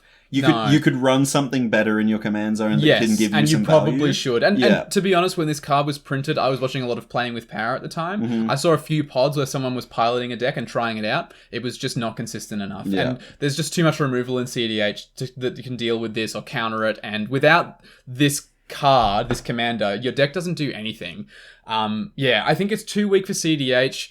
And it's too oppressive for casual. I can't really imagine a way of building this deck where you don't spend your whole game forcing your opponents to sacrifice, forcing your opponents to discard cards, and it's just not fun to play against. It results in these really lopsided games, and it's the kind of card, and this will come up a few times in the next couple of commanders we talk about, where the game becomes either remove my commander or you lose. Yeah. And there is nothing in between, and let me tell you, it's not a fun game of Commander when you are just gunning for the goal of drawing a removal spell. The game becomes less about Commander and more about the problem Commander. Yeah. Now, I'll give another shout out to someone we've mentioned before in our play group on the podcast, but Ben. Ben used to run this Commander, and it was miserable. And it was. And it was horrible for everyone to play against. And Ben is a great Commander player, and I say great Commander player in both respects of he's good at the game, but also stands up for what Commander is. It's for fun.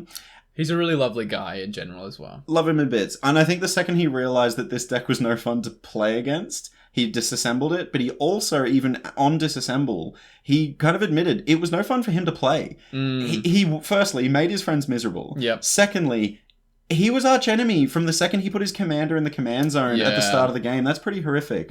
But I do also want to shout out the backside of this card.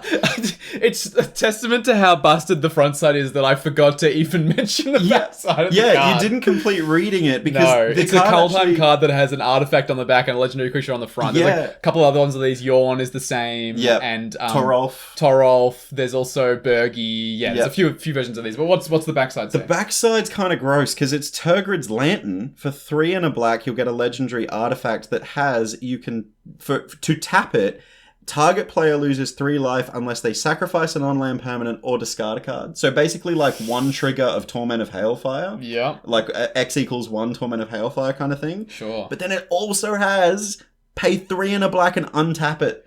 That's right. I remember when this card was spoiled, people were like, okay, if we go infinite, we kill all of our opponents? Immediately. If you go infinite mana. And like, this is the thing. If you go like, so for example, for comparison, if you go infinite mana with Torment of Hailfire, you can still get countered. If someone has a counter spell, they can counter you, right? And yeah, you've got infinite mana, but if you don't have a counter for their counter, the spell's gone. Like, you're not going to win. Yeah. This is an artifact, notoriously harder to remove than like a creature. Yep. And it goes infinite with, like, it doesn't have it untap it. It only triggers once per turn. It allows itself to go infinite if you have infinite mana to pump into it. Yep.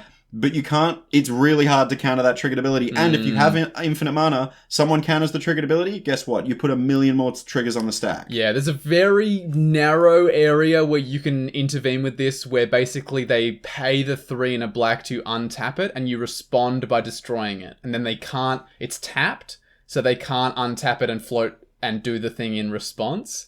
So you actually can stop the loop right there. If it's tapped and they've paid the 3 and a black to untap it, they don't have the opportunity to float the thing in response to it. Yeah, they can't activate it, but if they have infinite mana, they can infinitely put on taps. So the second you target to destroy it. Anyway, there's a particular. It's similar to loops with with Basalt Monolith. There's a particular opportunity where you can interrupt it, but I forget where it is. I've definitely explained it wrong. But yes, it's very difficult, definitely. It's incredibly hard to interact with. And that's just the backside, and the front side is, again, really oppressive. I would love to see this commander banned. I will say it's seeing a lot less play now. It was printed in Kaldheim. It's been a while. I think other people have gotten sick of it. I think it's because everyone had the exact same experience with it that we did, whereas someone was like, oh, this is powerful, let me give it a go, and then gave it a go, and all their friends went, you suck. Yeah. You're not playing that again. Please don't do this. And I think that is actually pretty exemplary to what the rules committee wants us to do.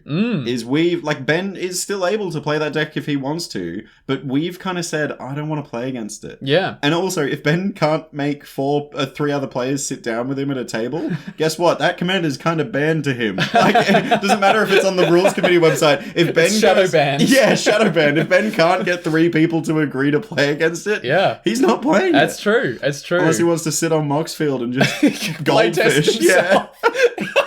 Oh my god, Ben, I hope you don't do that in your spare time. Yeah. Please don't. If you are, come play with us. Any other deck, we'll play with you. Yeah, jump on Spell Table, man. We're looking forward to seeing you. It's true. It's true. You want to talk about the next card on the list? Sure. We've actually kind of highlighted this dude, this Dragon Noble, a couple of times on our podcast. Definitely, we have. So, creature type, Dragon Noble. If you can guess it, lock your answers in now. But it's Korvold, Fakehurst King.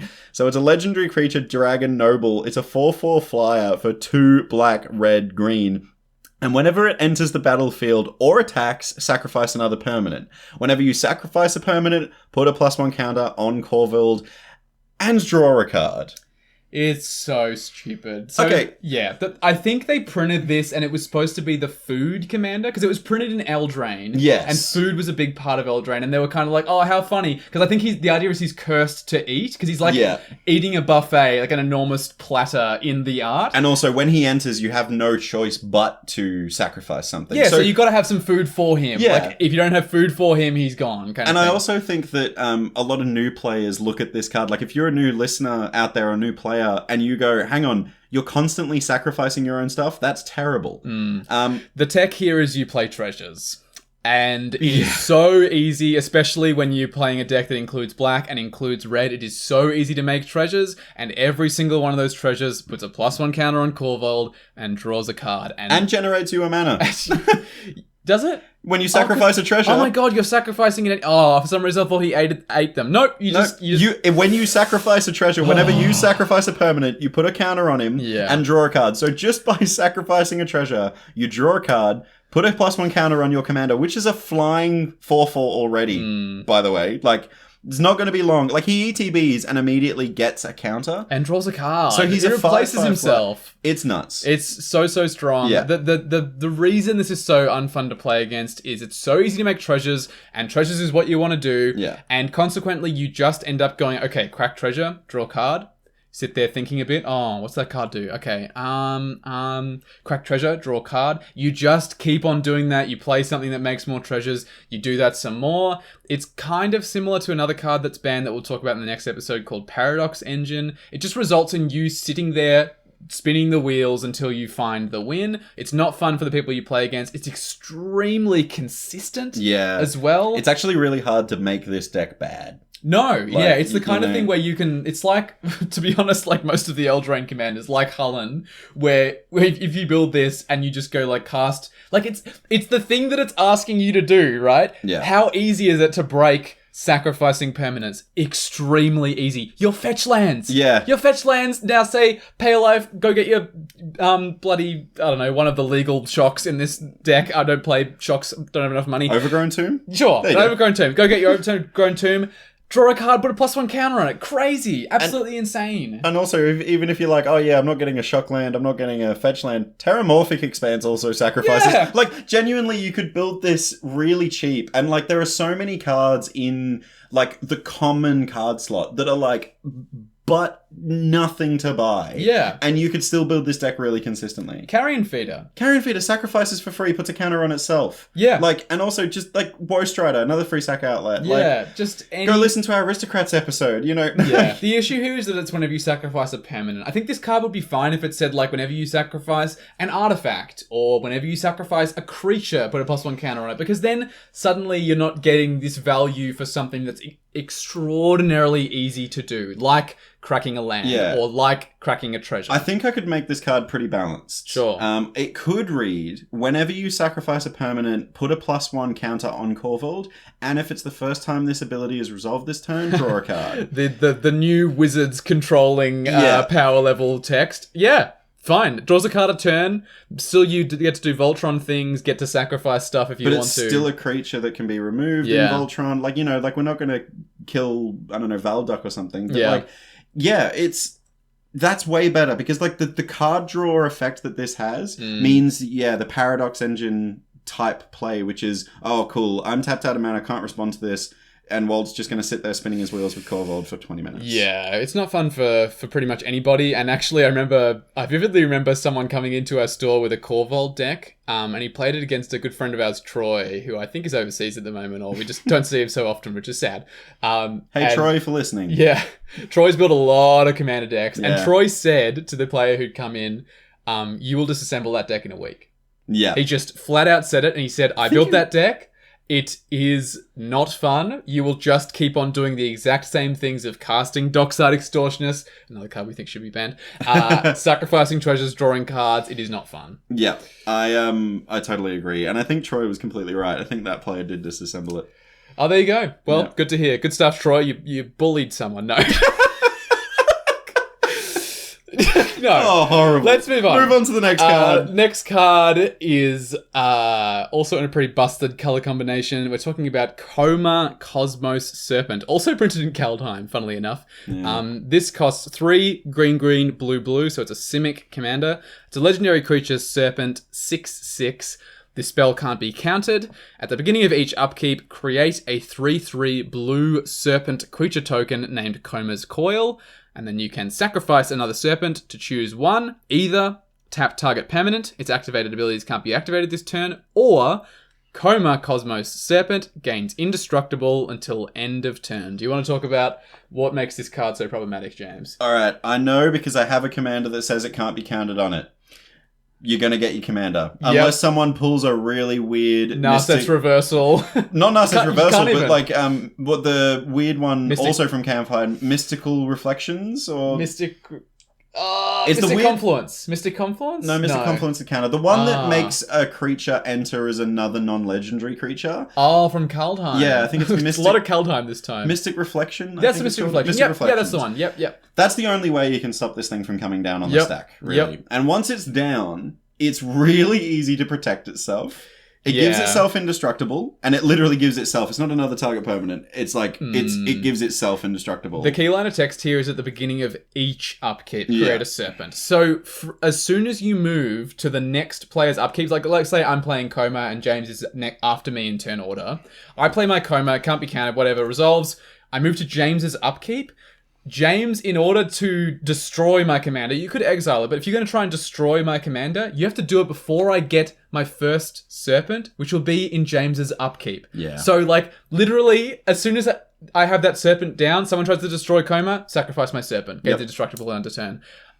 It's nuts how well this protects Coma. Also, it just has a win con staple to it. If you just sit there and do nothing but protect Coma with counter magic and giving it auras or whatever you want to do, you just make a 3/3 serpent every upkeep. If you just wait like 5 turn cycles, you've got 60 power on the board. And congrats, you're in green. You can give them overrun. Like, you're going to kill people. And you can ramp into it as well. It's in Simic. Also, if you don't have that overrun, you can tap down blockers. You can. And also, like, you're in Simic, so naturally you end up playing this play pattern of ramp out, set up your win con, control the game, let win con happen naturally. It's like, that's like the Simic way of playing. Like, you look at cards like Simic Ascendancy, right? It's like, I'm gonna put my win con out, and then I'm gonna do my thing, and that thing will help me win the game. Yeah. Blue-green has this really weird effect that if you just don't focus on Simic, it will win just by playing the game. Like, it doesn't even have to, make really interesting plays or make certain things. Like, again, yeah, you said with Coma, just wait. Make a whole 3-turn rotation with Coma. If you don't have to sacrifice it, fantastic. You've got a huge board. Yeah, absolutely. I think the word here that they used in their banning document, Sheldon, was extreme consistency. Yeah. It definitely fits the bill on that one. It's also the kind of card similar to some others that I've mentioned before, where it doesn't say I win the game on it, but it says if you don't answer this, I win the game on it. And in this case, it's extremely difficult to answer. So I'd love to see it banned myself. Yeah, again, another player in our community built this deck, quickly disassembled it. Nick, Yep. I really respect you for disassembling that, because Yep. you played it against us quite a few times, and, we were really open to it. We talked about how to lose and stuff like that. And we were even talking about play groups in the playgroup episode we were. of someone bringing a high-powered thing to your table. We were really open with it. Yeah. We played it a couple of times, and we all realized it's really hard to get rid of. You're in green. That commander cost is not a thing. No. Like, it's not going to be tarred. You're in blue. You can protect really well. It's just, it ends up being played the exact same every time. Yeah, and I think the thing is as well, similar to Tergrid, it's not very fun to pilot, because you know that you win if you keep it, but you also know you probably don't win if you don't keep it, and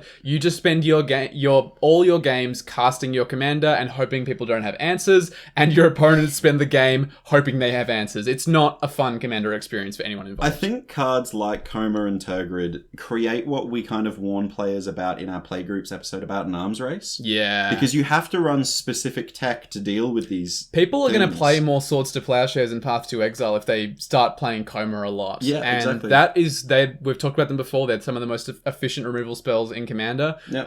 If you start putting those in your deck gets better. It gets more stronger. Yeah, that definitely would be an arms race. 100%. Now, this next one on the list kind of shocked me, because Walt put this on the list, and I'm really curious to hear your justifications on this one. Sure. I will preempt this by saying I think there's a much weaker case for banning this card, but I personally would still do it myself after having watched it played a few times. I've never actually played in a pod with it, but I've seen a lot of games where it's come out, and I'm not keen. But read out the card. Okay, it shocked me, and I'm kind of curious to hear it. So, all right, the card is Toxrill, the Corrosive. For 5 black, you get a legendary creature. Favorite creature type, Slug Horror. It's a 7/7 as well.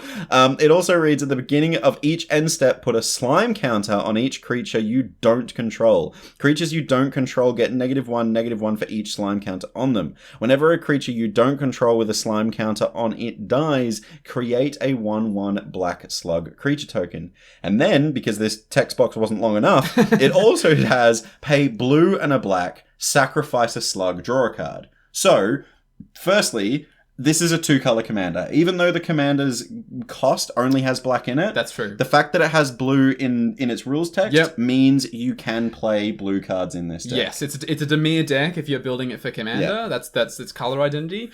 So, okay, present your case. Sure. So, my thinking is, the key thing is at the beginning of each end step, it's putting a slime counter on each creature you don't control. Yeah, not your end step, each end step. And they're just slowly dying, right? Like, if you resolve this and then it gets all the way back around to your turn, all your opponent's creatures have -4/-4. That will kill the vast majority of the format. I can actually let you know, having done a bit of research. I was building my Tygam deck, or I was looking at it the other day, and I was curious as to how often someone is able to block Tygam with their commander and kill him. So I did a Scryfall search for every legal commander that had power 3 or power 4. I think every commander that had power 4, and then every commander that had power less than 4. So what's Tygam again? Tygam's a 3/4. So 3/4. I was trying to work out how often he would die to a commander blocking him, basically. Yeah, right, okay, gotcha. How many commanders? There are more commanders with power less than 4 than there are commanders with power more than 4. Wow. So by a considerable amount? Like, what's the No, ratio? it's pretty close. Like half. It's about half-half, but like a decent chunk more have power less than 4. So you can assume that most creatures have power and toughness roughly equal. So we can conclude that most commanders probably have a toughness of 4 or less, which means that by the time the Toxrill player gets back around to their turn, it would be, by the time the Toxrill player gets back around to their turn, there will be -4/-4 for each creature your opponents control.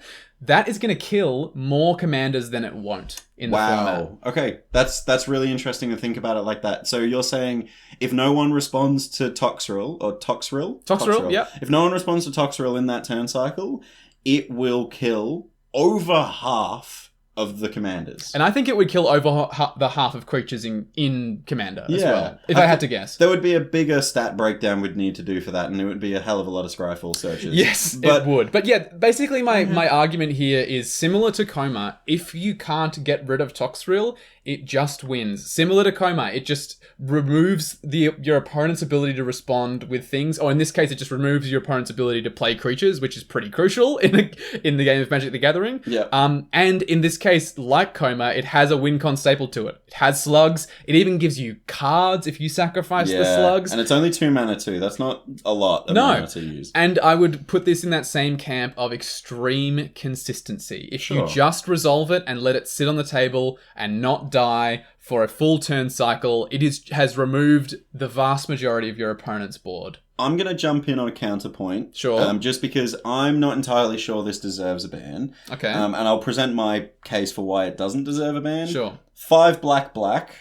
It That's costs a hefty lot, commander. and I'm willing to admit that's a strong reason for it being as strong as it is. You're also in Dimir, so it's not like ramping itself out excessively quick unless you're like turboing it with Dark Ritual or Cabal Ritual. Which would be weird to do anyway. Yeah, it would have a weird thing. It is really consistent, but it is quite slow. I think the commanders that we see on the ban list that do the stop your opponents from doing things, like for example, Leovold. Leovold stops your opponents drawing more than one card immediately. Like it does it the turn it comes down. It stops that. That's true. I think Iona, again, the second it comes down, you can't cast colored spells of that chosen color. It immediately stops that. Yep. This has to stick around for a turn cycle to kill. I get your argument of it, that it has over half of the commanders killed if it lives for a turn, like a turn rotation. But even then, I get to untap and I get to dig for an answer for that. And then my opponent gets to untap and dig for an answer before that. And then again, my another opponent gets to untap and dig for an answer to that. It's pretty easy to stop that happening. I personally think so. The other thing that I think as well is because they're slime counters, they're not -1/-1 counters. No, it's true. If you remove Toxrill, then the slime counters don't do anything anymore. They stay on the creature, but yes, you're right. They don't continue to give the creatures a debuff. Weirdly, you could proliferate them and put more slime on your opponent's creatures. You could. There's like a couple of creatures from around this time from AFR that actually care about slime counters, but yes, it's weird. Yeah, look, I get what you're saying. Sure. I'm not going to put my name behind this one. Okay. You can be out there on your own on this one. To be honest, if I was in charge of the rules committee, I would probably ban the 3 that I've immediately said on the spot. Toxrill, I would say, is in my considering camp, and I would be testing it and really trying to play against it a lot, get an idea with multiple different commanders, multiple different strategies. Exactly. Yeah, sure. The final note I'll add here, because this is the last of the commanders that we would think about banning, is I think the sort of threshold for considering whether to ban a commander is that any commander that turns the game into get rid of this commander or lose is not conducive to good games of Commander. I agree. It's just not going to be fun. Not going to be fun to play against. Not going to be fun to play with either, because your game plan will be making your commander stick, and it's not fun when that doesn't work out for you. And you're going to get sad when someone kills it. Yeah, and I think there is strong reason to believe that the rules committee agree with that to some extent because of the commanders that we do see on the ban list. For sure. Okay, we've done all the commanders. Nice work. Wow. We've covered a lot so far. We've We've gone through all the cards that are banned for obvious reasons, which includes 9 anti-cards, 20-something conspiracy. Yeah. We've gone through a bunch of different, play reasons. Yeah. We've also talked about rules philosophy document. Yep. We've talked about all the commanders now, but we're an hour 40-ish in. Yeah. We've talked about this for a while, so let's return to this. Yeah, so Space Commanders. Command not yet received. We didn't salute. We kind of did a finger point. A little ponderous, strange point of the finger. We'll come back to this one.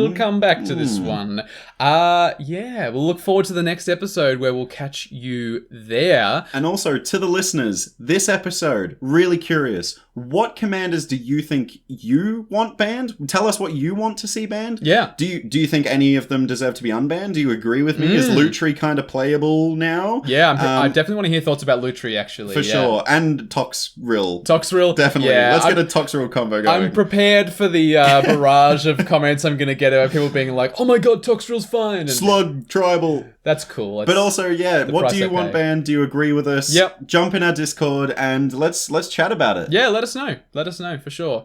Well, it's customary. We get to the end of the episode that we planeswalk out of here. Let's plane chase away. Whose turn is it? Believe it is your turn. Yes. No, you heard the last one. I would like to planeswalk to Kevin Bacon in... No, you can't make a joke and forget the name of the film. Kevin Bacon. Footloose! Kevin Bacon in Footloose. Oh, big kicks. Yes. Big kicks. I would like to planeswalk to dancing. Oh, right. Okay, I thought you were about to, like, go into Footloose. Like, No. Usually when you planeswalk, if you did one planeswalk a while ago where you sung, and when you said Kevin Bacon from Footloose, I wanted to take a step back. I was expecting some big, big kicks. No such luck for you. So dancing. Dancing. I have been just dancing. I've been, like, every now and then when I feel myself in a bit of a, like, mental funk, and to be honest, this has come a little bit out of the improv classes, which I've talked about before, that I've done, which is all about sort of free movement and using movement as a means to express yourself and express your emotional state. I've been just every so often, probably every couple of days at the moment, I just chuck on a playlist, which I actually built for my partner, Electra. Sure. That's a dance playlist because I know how much she loves to dance. I've been chucking that playlist on and just dancing like a bit of a madman for like 40 minutes. Sure. And it's a blast. I've been having a lot of fun. It's like I do it on my own in my room. So you dance like no one's watching because literally no one's watching. But like I kind of just try to, like I obviously do some acting when I'm not here, or sometimes acting in the TikToks that you'll see. And it's part of like kind of how I'm imagining my performance practice. Like it's sort of my training of getting your body moving, expressing a feeling. Yeah, and like one thing you have to do a lot in acting is sort of going with your gut instinct of how you think you would feel in this situation and then exploring that. A lot of directors will be like trying to get you into a state of being really malleable and really like really creative, like immediately, like an immediacy that's embodied within you. And so yeah, I've been doing a lot of dancing where I'll just chuck on some fun music and sometimes I just dance like I'm trying to dance like well, you know, like just doing fun dances that feel good. And then sometimes I try and like, I sort of end up in an emotional state and I sort of imagine, okay, how do I move to express this emotional state? Yeah. And it's challenging and it's hard. Sometimes I've got a mirror in my room. Sometimes I get quite self-conscious, but I try to then like close my eyes and go like, okay, no one's watching. I just want to learn how to physically express myself using my body. And yeah, when you get in the zone, it's an absolute blast. I highly recommend it to anyone out there. Just have a boogie. Look, I'm not going to lie. I am a lot less concerned with my own like people's perception of me. I'm a lot less embarrassed by my own action. Literally at the start of this recording session, I spilt water all over myself because I was being a bit of an idiot, drinking the glass of water like a tosser, and ended up spilling it on myself. But I actually do it as well a little bit. Really? I actually do it weirdly in the office, and it's become a bit of a running joke with some of my colleagues because we now have a big Bluetooth speaker in our office where we put tunes on. Cool. And we kind of rotate like a playlist each, you know, throughout the day. Yep. And yeah, occasionally my watch will ding. I've got an Apple Watch and says stand up and move. Yeah. So I usually stand up and go.